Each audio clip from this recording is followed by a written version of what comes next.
कि देश में अगर चीफ जस्टिस सुरक्षित नहीं है, जिस देश में चीफ जस्टिस का सम्मान ना हो, तो उस देश में गरीब अनुसूचित जाति जनजाति समाज के व्यक्ति की स्थिति क्या होगी। ये एक सवाल आज देश के हर अनुसूचित जाति जनजाति समाज के व्यक्ति के जहन में आ गया है। अगर चीफ जस्टिस ऑफ इंडिया सवर्ण जाति का कोई व्यक्ति होता, किसी की हिम्मत नहीं थी कि वो सुप्रीम कोर्ट में एंटर करे। एंटर करके अगर वकील है, वकील होने के नाते एंटर भी कर जाए तो वो तेज आवाज़ में भी नहीं बोल सकता, जूता मारना तो बहुत दूर की बात है। और अगर किसी जनरल कैटेगरी के चीफ जस्टिस के साथ में किसी शेड्यूल कास्ट कैटेगरी के वकील ने ऐसी हिमाकत की होती, तो मेरा अपना मानना है कि शायद आज वो दुनिया में शायद होता या नहीं होता, मुझे इस पर संदेह। अरे भैया, आपके धर्म का अपमान का मामला नहीं है, ये सुप्रीम कोर्ट के चीफ जस्टिस के अपमान का मामला है, ये सुप्रीम कोर्ट के अपमान का मामला है। ये जिस समाज से गवई साहब आते हैं, उस देश की 35-40 करोड़ आबादी के सम्मान का मामला है। ये बड़ा मामला, छोटा मामला नहीं है। ये जूता जो उसने फेंका है वो भारत के संविधान पर फेंका है। उसके नंबर 2, उसके बाद में उसने सुप्रीम कोर्ट के चीफ जस्टिस के ऊपर फेंका। और तीसरा, उसने देश की जो अनुसूचित जाति जनजाति आबादी है, जो देश के लिए समर्पित भाव से काम करती है, ये जूता उस वकील ने, जो सामान्य जाति का वकील है, चाहे वो किसी भी जाति का है, उसने फिर ये पूरे अनुसूचित जाति जनजाति समाज के ऊपर जूता फेंका है। ये बात सामान्य नहीं है, ये बात गंभीर है। जो सर्वोच्च, जो न्याय का मंदिर है, उसके सर्वोच्च पद पर विराजमान है, वो इसका मतलब उनके साथ जब ये घटना घटी तो वो इसका संज्ञान उनको ले लेना चाहिए था, लेकर जो कानूनी कार्रवाई उसके खिलाफ होनी चाहिए थी, उन्होंने नहीं लिया। तो पुलिस को उस पर कार्रवाई, सुमोटो एक वर्ड है, सुमोटो आत्मसंज्ञान, पुलिस को लेकर के इतनी बड़ी हस्ती के साथ, देश के सर्वोच्च न्यायालय के मुख्य न्यायाधीश के साथ ये बदतमीजी हुई है, संविधान के साथ बदतमीजी हुई है, इस पर पुलिस को संज्ञान लेकर के पुलिस को इसमें कार्रवाई करनी चाहिए थी। भारतीय लोकतंत्र के इतिहास में ये पहला अवसर है, मैं भी करीब 64 साल की एज को कवर कर रहा हूँ। सुप्रीम कोर्ट को न्यायपालिका का सर्वोच्च संस्था के रूप में पूरा भारत देखता है। इवन सुप्रीम कोर्ट के जो निर्णय हैं उनके ऊपर कोई टिप्पणी करे तो आज तक किसी राजनीतिक पार्टी को, प्रधानमंत्री को, कोई भी व्यक्ति को हमने देखा कि कोई भी आदमी से टिप्पणी नहीं कर सकता था। और हर आदमी कहता था कि सुप्रीम कोर्ट का निर्णय का हम आदर करते हैं, क्योंकि अगर सुप्रीम कोर्ट के निर्णय पर कोई टिप्पणी की जाए तो उसे कंटेम्प्ट ऑफ सुप्रीम कोर्ट माना जाता था। आज़ादी के बाद जो भारत का एक इतना लंबा ये डेमोक्रेटिक जो एक इतिहास है, उस इतिहास में पहली बार मैं ये देख रहा हूँ कि किसी चीफ जस्टिस ऑफ इंडिया, जो कि भारत के राष्ट्रपति के बाद में दूसरा स्थान रखते हैं, भारत के राष्ट्रपति को शपथ दिलाते हैं, और जो न्याय का मंदिर है, भारत का सर्वोच्च मंदिर, उस मंदिर पर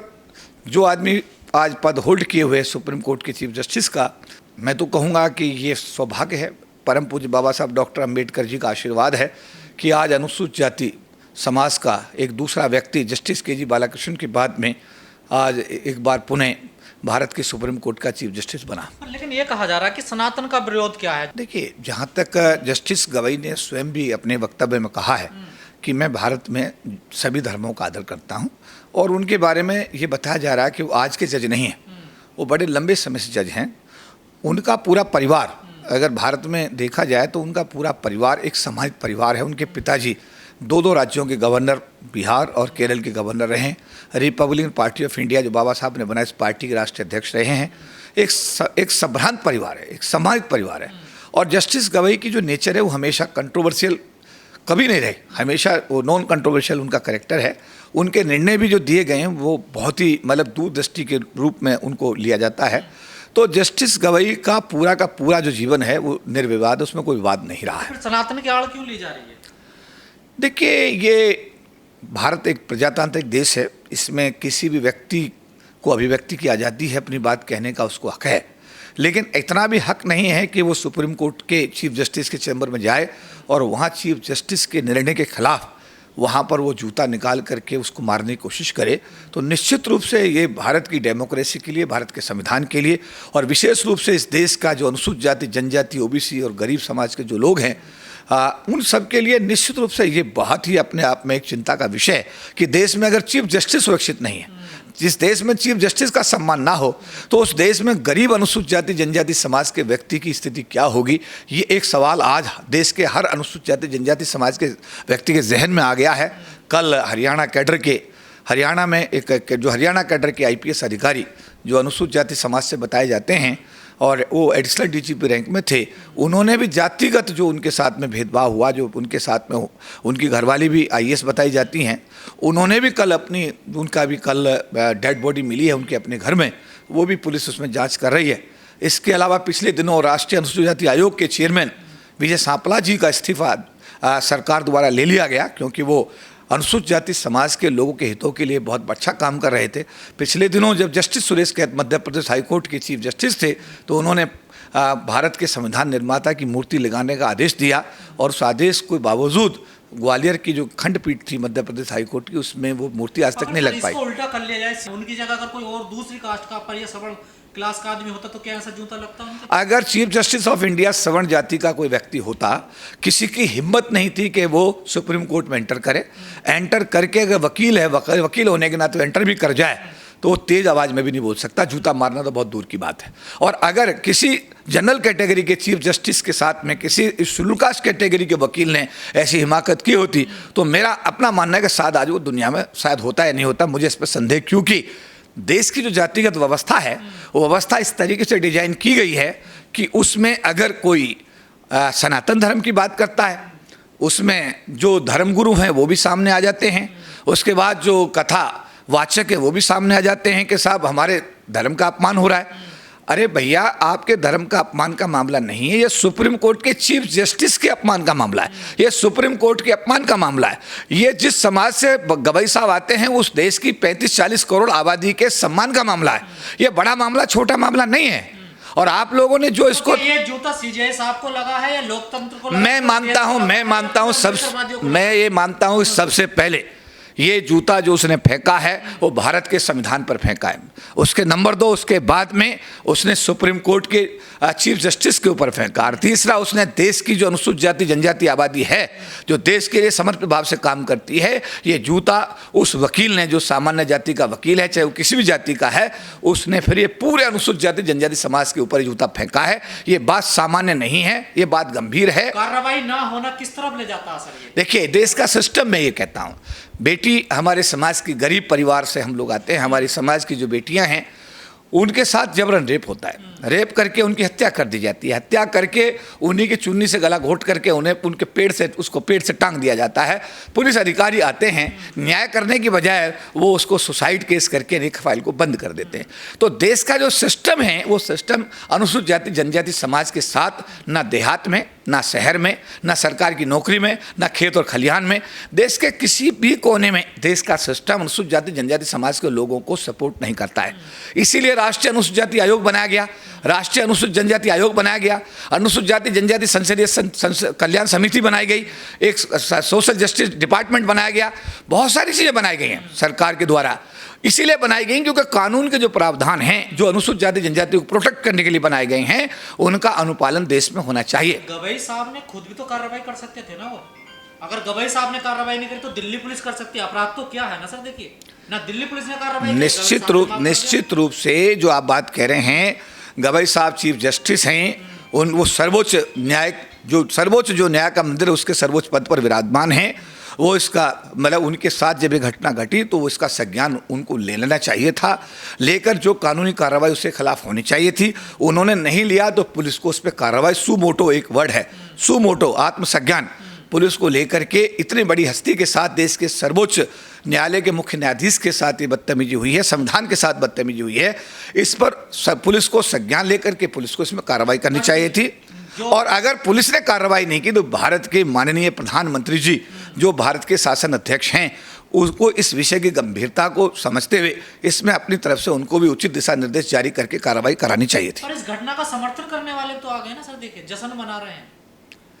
देखिए, मैं फिर कह रहा हूं कि डेमोक्रेटिक कंट्री है, जहां जस्टिस गवाही के पक्ष में उनके समाज पूरे देश में खड़ा हो गया है, वहीं जो सनातन धर्म के समर्थक हैं वो उस वकील के साथ खड़े हो गए हैं। तो ये जो मामला है, ये मामला अब मैं ये कहूँगा कि मैं इसको संविधान के दायरे में देखता हूँ, मैं इसको सुप्रीम कोर्ट के चीफ जस्टिस के अपमान के रूप में देखता हूँ।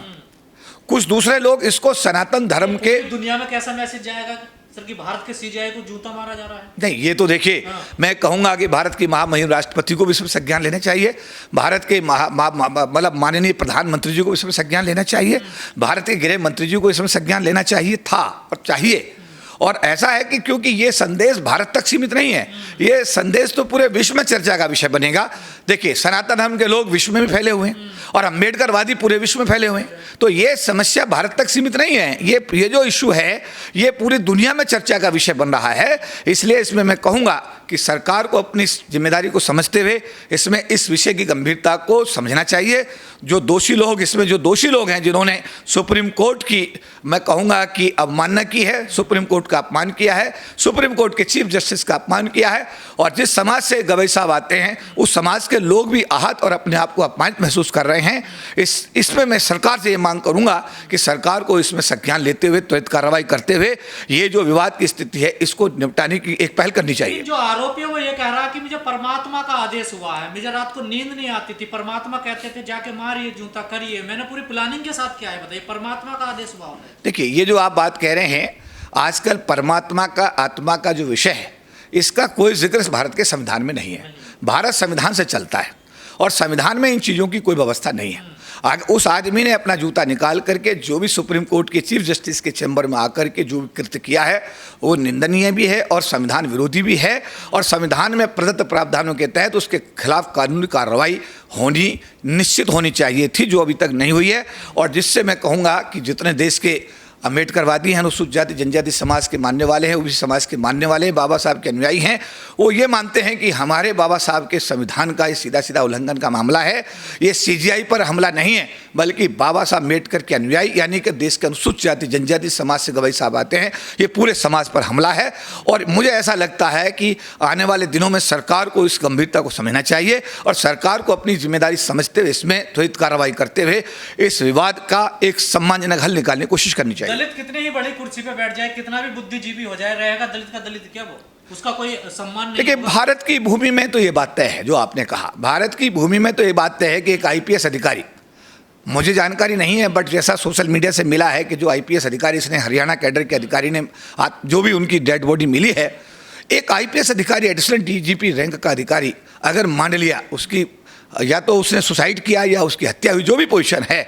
और वो आदमी समझ नहीं पाता, आप अपने आप को जातिगत आधार पर जैसा बताया जा रहा है अपमानित उसने महसूस करते हुए आत्महत्या से निर्णय लिया है। अगर देश में एक आईपीएस अधिकारी सुरक्षित नहीं है, देश का अगर चीफ जस्टिस सुरक्षित नहीं है, तो मैं कहता हूं कि एससी आयोग के चेयरमैन विजय सापला साहब, उनको इस्तीफा लिया गया, जो कि वो एक बढ़िया काम कर रहे थे, एससी के समाज के लोगों को न्याय देने का काम कर रहे थे, उनका इस्तीफा लिया जाना, मतलब बीच में इस्तीफा लिया जाना, ये सब चीज़ें इस बात के लिए इंगित करती हैं, इंडिकेट करती हैं कि भारत देश के अंदर अनुसूचित जाति जनजाति समाज में जो लोग जन्मे हैं या जो लोग जन्म होने के बाद वो किसी भी अपनी मेहनत से, अपनी कार्यशैली से, अपनी पढ़ाई से अगर सरकार के कितने भी उच्च पद पर वो पहुँच जाएँ, मुझे लगता है कि जातिगत प्रताड़ना का उन्हें किसी ना किसी मौके पर उनको शिकार जरूर होना पड़ रहा है। और ये जातिगत उत्पीड़न से मुक्ति देने के लिए भारत की संसद में अनुसूचित जाति जनजाति समाज के लोगों को SC ST एट्रोसिटी एक्ट 1989 और उसके बाद उसका अमेंडमेंट करके 2015 बनाया गया है। अगर ऐसा यहाँ जातिगत उत्पीड़न ना होता तो सरकार को यहाँ पर SC ST एट्रोसिटी एक्ट बनाने की आवश्यकता नहीं होती। तो ये तय है, ये निश्चित है कि इस देश के अंदर जातिगत आधार पर उत्पीड़न होता है, जातिगत आधार पर प्रताड़ना होती है और उस प्रताड़ना को सरकार भी मानती है और इसीलिए उन्होंने हमारे अनुसूचित जाति जनजाति अत्याचार निवारण अधिनियम को उन्होंने संसद में पारित करके प्रावधान किए हैं कि जो आदमी एट्रोसिटी करेगा उसके खिलाफ भी कार्रवाई होगी। तो मैं ये मानता हूँ कि अनुसूचित जाति जनजाति समाज का व्यक्ति अगर चीफ जस्टिस बन जाए, प्रेसिडेंट ऑफ इंडिया बन जाए, रक्षा मंत्री के रूप में अगर हम ये देखें कि बाबू जगजीवन राम को संपूर्णानंद जी की मूर्ति का अनावरण करने के लिए आज से 40 साल पहले, 35 साल पहले वाराणसी में बुलाया जाता है और उनके अनावरण करने के बाद वहाँ उसको गौमूत्र से धोया जाता है, तो इसका मतलब इस देश की मान्यता देखिएगा कि इस देश में गौमूत्र ज़्यादा पवित्र है। इस देश का रक्षा मंत्री और उनके गौमूत्र के सामने कुछ नहीं है। तो मेरा ये मानना है कि ये व्यवस्था जो जातिगत आधार पर हो रही है, जातिगत प्रताड़ना हो रही है, जाति के आधार पर जो भेदभाव हो रहा है, ये दुर्भाग्यपूर्ण है। ये देश के हित में नहीं है, भारत के संविधान के हक में नहीं है। भारत की एक बहुत बड़ी आबादी जिसको अनुसूचित जाति जनजाति समाज के नाम से जाना जाता है, ये जस्टिस जो हमारे गवई साहब के साथ में ये जो जूते का जो भी प्रकरण हुआ, इससे एक एक व्यक्ति आहत है और अपने आप को अपमानित महसूस कर रहा है। मैं भारत की सरकार से विनम्र निवेदन करता हूँ, मांग करता हूँ कि इस विषय में तुरंत संज्ञान लिया जाए, त्वरित कार्रवाई की जाए और इस समस्या का स्थायी मतलब सम्मानजनक हल निकाल कर इस बात को समाप्त करने की पहल की जाए।